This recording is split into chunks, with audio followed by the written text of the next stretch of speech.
Baik, saya beralih dulu ke Bung Tama. Bung Tama, cukupkah kemudian dari pihak Kejaksaan Agung menyampaikan kata prihatin dan kemudian melihat masalah ini, menerapkan ini seperti biasa saja sesuai dengan undang-undang yang ada, ataukah perlu ada terobosan menurut Anda?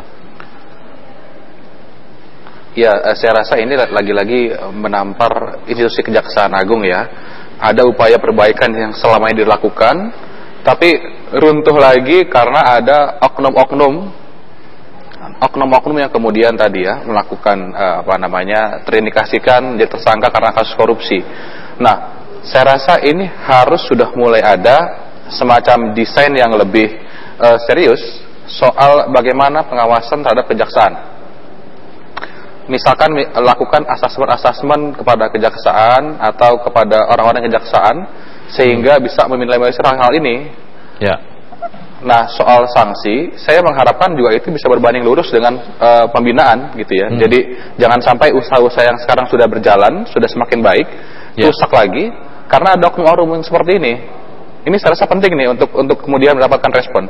Sanksi seperti dengan diiringi pembinaan itu yang seperti apa? Apakah ini konteksnya Jaksa Subri yang kemarin ditangkap KPK ataukah kedepannya untuk jaksa-jaksa yang lain? Nah, sebetulnya untuk jaksa yang sekarang saya rasa ini kan proses hukumnya masih jalan ya.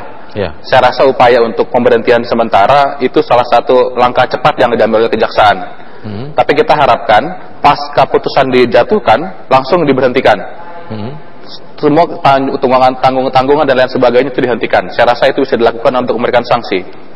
Nah, terus kemudian yang ke depan, saya rasa ini juga harus ada asesmen ke depan terhadap orang-orang yang di kejaksaan, gitu ya. Artinya jangan sampai usaha bagus rusak lagi karena ada oknum-oknum yang kemudian merusak lagi. Ini jangan sampai terjadi. Asesmennya seperti apa misalnya, Bung Tama?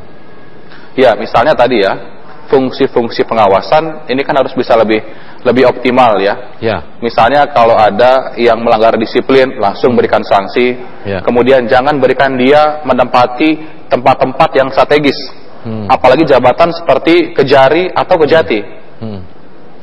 Ini kan jabatan-jabatan yang kemudian sangat strategis.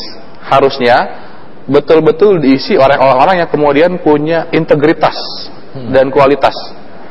Nah, kemudian mereka lakukan pengawasan kepada para anggota yang ada di instansinya atau di wilayahnya.